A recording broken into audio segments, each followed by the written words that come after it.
All right, time now for Great Day Hair. A key component to any hairstyle routine is your hairbrush. But with so many different kinds available, how do you know which one really works the best for you? There really are a lot out there. Oh, there are tons. I caught up with Jay Roberts at Blades International Salon to learn what really works. Take a look. Are you ready for your lesson? Hairbrush 101. I'm here with Jay Roberts, co-owner of Blades International Salon. Not all brushes are created equally. I have sort of a brush garden going on at home, but you're going to tell us the ones we need, the best ones for each thing. Yes, Okay. so there are a lot of different things to think about with a brush. So one, you want to make sure of the type of brush. Is it bristle or nylon? The shape of the brush, the size of the brush, and the weight. And is it ergonomically correct for you to use? Okay, that's All a right. lot to think about. All right, can we talk about this? This is the Cartier of brushes. This is a boar bristle brush, and it's Boar bristle cork, brush. and this is a fancy brush. Yeah, I love this brush because this brush does a lot of different things. One, it helps carry your essential oils from your scalp through the ends as you're blow drying. Because of this larger size too, it does not detangle into the hair. It gives it a nice even flow for smoothness. Okay. You can create a nice little bit of natural volume with it. But what I love about it, it's made for fragile or fine hair, and it comes in different sizes. The boar bristle brush is a bit of an investment since it's made with real boar bristles and cork, but Jay says it can last a lifetime. Next up, nylon. So nylon, a little bit more give, a little bit more, this is like the workhorse of the salon, okay? Because you can create a lot of different things, and this is mostly used for heat styling. These types of brushes glide through hair easily, can give more texture to the hair, you can wrap the hair, you can blow dry straight down and smooth the hair, you can come from over and under. There's so many uses for it. This is like the workhorse of the salon. Next, something called the Mason Pearson brush. Next one is the Mason Pearson brush.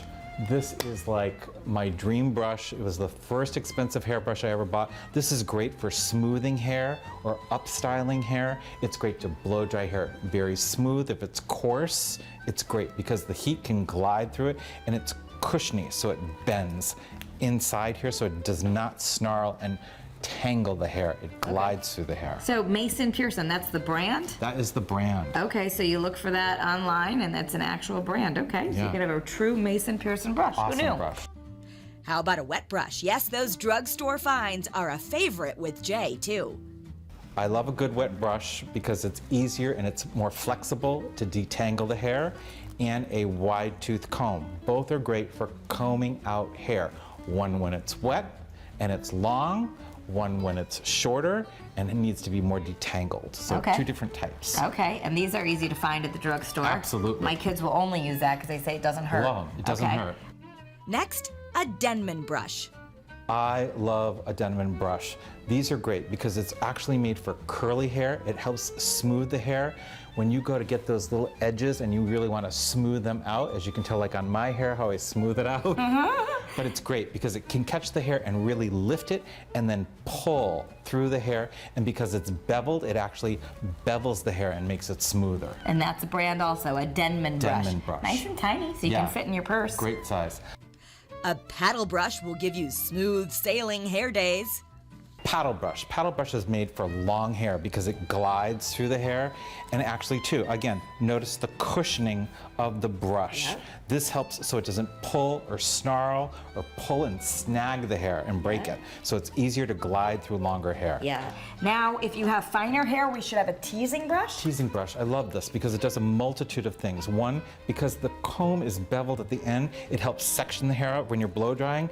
Also two, if you're trying to get more lift into your hair, it's compact teeth, so it actually pushes and gives the hair a cushion, and then you can use the end of the brush to lift it to give more fullness. Okay, and this is a teasing brush, which is got boar bristles, and it's by Moroccan Oil. Yes, love Okay. it. It's one of my favorite brushes to use when I'm dressing hair. Would men use this? You can use that. Like yeah. if men are trying to make their hair a little thicker? Absolutely, because you can back into it and it doesn't really pull and separate the hair. It gives it more of a fused look. Because I can't picture the guys using this. No, Okay. guys wouldn't want to use that.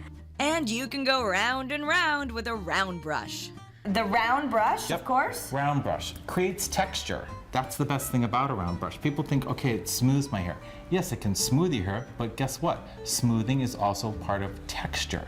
Okay. You can use a round brush too. The bigger the brush, the smoother the hair, the looser the curl. The smaller the brush, the tighter the curl of the hair. So it just depends on how you're using it. And there's many different ways that you can use that to create different types of texture. Right, and almost if you're doing it while you're drying, it can be like having a curling iron. Exactly. One of the Okay. best things to do in the world. And vent brush. Vent brush cuts down on drying time. So if you start out with this brush, because it's so open, the air flows through more, so you get more drying out of the hair quicker, and then it also adds volume. If you can shape with the hair, it's called leafing. When you lift from the root and pull up with it, it actually gives the hair a little bit more cushion, so you look like you have more volume. Okay. So there you have it. These are all the different kinds of hairbrushes. Not that we need all of them, but we know which ones we need for different things. Exactly. All right, thanks, Jay. I don't even own a brush. I can't believe you don't own a hairbrush. If you come to my house, there's not a brush in the house. All right, well, I have several, and for those of us who want to know which brush is good for you, there you go. For more great hair days, you can go to Blades International Salon on the Southstein Highway in Rocky Hill. For more information, visit their website, bladesinternationalsalon.com. Well, there you go, Scott. I'm not kidding. I will invite you to my house. You can go through my bathroom. What if you have a find a guest? brush. There's not even a comb for them? No, I don't. I feel bad.